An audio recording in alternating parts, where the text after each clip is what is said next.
Señor resucitó, venciendo la muerte en la cruz.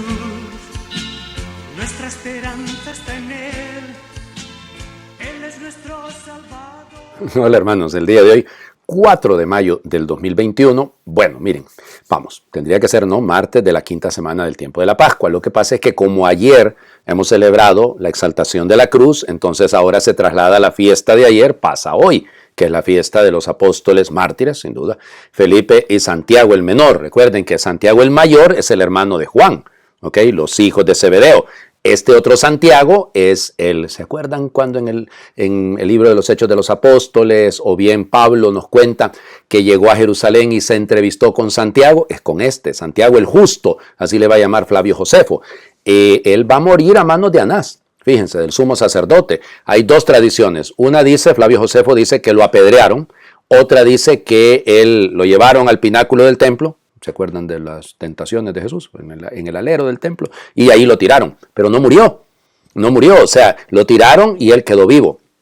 Santiago es aquel que en el capítulo 15 del libro de los Hechos de los Apóstoles es el que preside la iglesia de Jerusalén. Por eso se le llama el obispo de Jerusalén. Y es el hermano del Señor. Es hijo de Cleofás y de María, la de Cleofás. O sea, es pariente del Señor Jesús. Ya ven que eso prueba que, aquello que dicen, oye, Jesús, María tuvo más hijos, tuvo hermanos. No, pues sí. A este Santiago se le llama el hermano del Señor, pero realmente es hijo de los tíos. Hijo de los tíos, porque María es pariente. María, la de Cleofás, es pariente de María, la madre del Señor Jesús. Bueno, él va a morir en el año 62, eso es lo que la mayoría de los historiadores supone, porque muere evidentemente antes de la caída de Jerusalén. De hecho, Flavio Josefo dice que una de las causas de la caída es esa, porque mataron a un hombre justo, mataron a un hombre bueno. En el caso de Felipe, Felipe es más mencionado, sobre todo en el Evangelio de Juan, él es de Betsaida. ¿Se acuerdan que fue a traer a Natanael, lo llevó donde el Señor Jesús? Luego, en la multiplicación de los panes, ahí está Felipe. Es a él el que le pregunta a Jesús, ¿y cómo hacemos para darle de comer a tanta gente? ¿Se acuerdan de todo esto? Bueno, la tradición dice que él va a morir mártir en Hierápolis. Y hay una tradición también que cuenta que él resucitó a un muerto. Entonces, y la muerte, se supone su martirio es alrededor del año 80, más o menos. Bueno, celebramos a estos santos. Lógico, las lecturas son propias el día de hoy, porque se trata de dos santos y se trata de dos, como les diría, de dos que que son mártires y que son apóstoles. Entonces, por eso es que se hace así. Bueno, vamos a las lecturas entonces del día de hoy. 1 Corintios, capítulo 15, versículos del 1 al 8. Hermanos, les recuerdo el evangelio que yo les prediqué y que ustedes recibieron y en el cual están firmes. Este evangelio los salvará si lo cumplen tal y como yo lo prediqué. De otro modo, habrán creído en vano.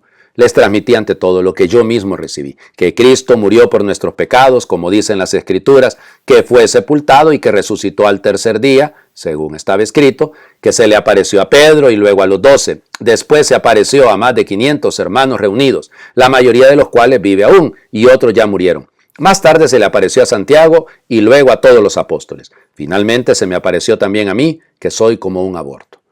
Palabra de Dios. Te alabamos, Señor. A ver, vamos por partes. Este Santiago, al que se le apareció después el Señor, es Santiago el menor, es Santiago el obispo de Jerusalén. Y Pablo resalta esto, ¿no? Fíjense, lo pone al nivel de Pedro, ¿no? Porque a Pedro se le apareció a más de 500, pero también dice Santiago. O sea, de los únicos dos apóstoles, después a los demás apóstoles. Pero subraya Pedro y Santiago. ¿Por qué? Porque efectivamente representan de alguna manera los polos en los primeros, en los primeros pininos que daba la iglesia. Santiago es más riguroso. Santiago es muy cumplidor de la ley. Y entonces, claro, se enfrenta a Pedro, que Pedro, ya sabemos, es un poquito más de mano ancha, digamos. Recuerden lo que hemos leído la semana pasada, ¿no? Con aquel acontecimiento de mata y come. No, ¿cómo te pones a creer, Señor, que en mi boca nunca ha entrado nada profano? Dice Pedro. No, ¿cómo vas a volver a llamar tú profano lo que el Señor ha llamado correcto, bendecido? Literalmente dice en el griego. Entonces, en el Concilio de Jerusalén, del capítulo 15 del libro de los Hechos de los Apóstoles, lo vamos a ver de alguna manera enfrentados, si se quiere. Pero el enfrentamiento allá es Pablo Bernabé con Santiago. Santiago es muy riguroso. Y entonces llama la atención que Pablo haga mención de él.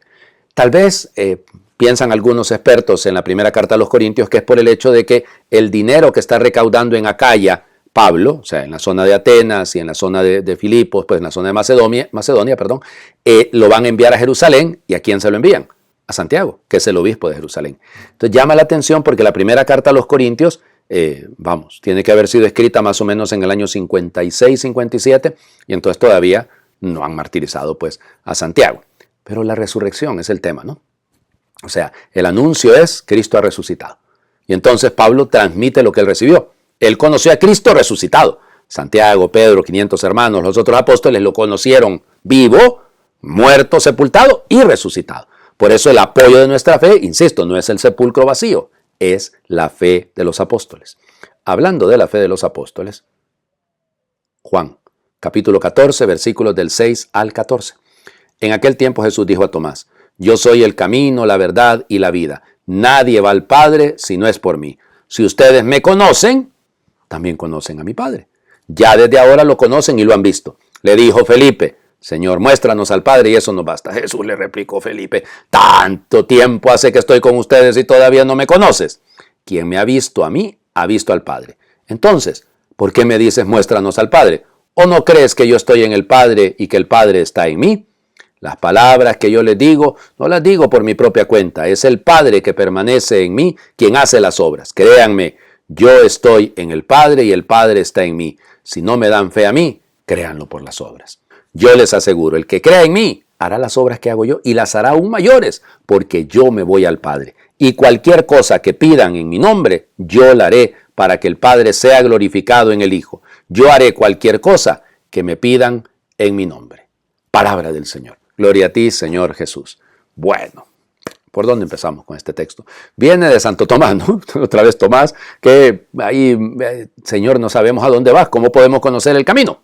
Entonces, respuesta de Jesús: yo soy el camino, la verdad y la vida. Quien me ha visto a mí, ha visto al Padre. Y sale el Felipe: bueno, Señor, pero muéstranos al Padre. Y eso, muéstranos al Padre, demuéstranos. Felipe, hace tanto tiempo que estoy con ustedes y tú todavía no me conoces. Yo soy el reflejo del Padre, yo soy la impronta del Padre. En mí puedes ver al Padre, porque el Padre y yo somos uno. A eso es lo que está diciendo el Señor Jesús. Yo soy el camino, la verdad, la vida. No soy un camino, no soy una verdad, no soy una vida. Soy el camino, soy la verdad, soy la vida. Y entonces, ¿qué es lo que ha venido a hacer Cristo? A revelarnos el amor de su Padre. Eso es todo. Su misión es esa, darnos a conocer quién es su Padre. Eso es lo fundamental, ¿no? Eso es lo más importante de todo. Felipe, Tomás, Santiago, todos en la línea de sucesión de los apóstoles, nuestros señores obispos, nosotros sacerdotes, ustedes queridos fieles, todos estamos en esta historia. Y todos tenemos que creer en las obras que hace el Señor Jesús. Todos tenemos que creer que incluso podemos hacer obras más grandes. ¿Por qué? Lo que pidan en mi nombre, ¿se acuerdan que se los decía la semana pasada? Yo no puedo pedir nada en el nombre del Señor que no sea digno de Él. No voy a ponerme a pedir una cosa que no sea digna del Señor. Bueno, por ahí vamos. ¿Saben qué pidamos? Un amor fiel a la iglesia apostólica, a la iglesia fundada sobre los apóstoles, sobre la sangre de Cristo y sobre la sangre de los apóstoles. Una iglesia que sea realmente fiel, que crea y que invite a creer. Les invito a hacer oración. Señor, tú eres el camino que conduce hacia el Padre, a la salvación. En las encrucijadas de la vida, cuando no sabemos por dónde avanzar y tenemos la tentación de tomar los caminos más fáciles y cómodos, recuérdanos, Jesús, que tú eres el camino más seguro que desemboca en la felicidad más plena y duradera. Señor, tú eres la verdad sobre Dios, el hombre, la vida y el mundo. Tú nos has revelado que Dios es Padre, que Dios tiene corazón de madre, que el oficio de Dios es amar y perdonar. Tú nos has enseñado que todas las personas estamos llamadas a vivir como hijas de Dios y como hermanas. Tú nos has mostrado que el mundo es un gran campo que necesita brazos dispuestos a transformarlo en una casa abierta a todos. Ayúdanos a vivir de acuerdo con tu verdad. Jesús, tú eres la vida y has puesto en cada persona el deseo ardiente de vivir en plenitud. Solamente tú, Cristo, puedes colmar el deseo de amor del corazón humano. Nadie como tú da el valor y la alegría de vivir. Agradezco y acojo, Señor, el torrente de vida que me ofreces gratuitamente. Amén. El Señor esté con ustedes. Les bendiga Dios por intercesión de San Felipe y Santiago el Menor, y el que es Padre, Hijo y Espíritu Santo descienda sobre ustedes y les acompañe siempre. Feliz martes para todos.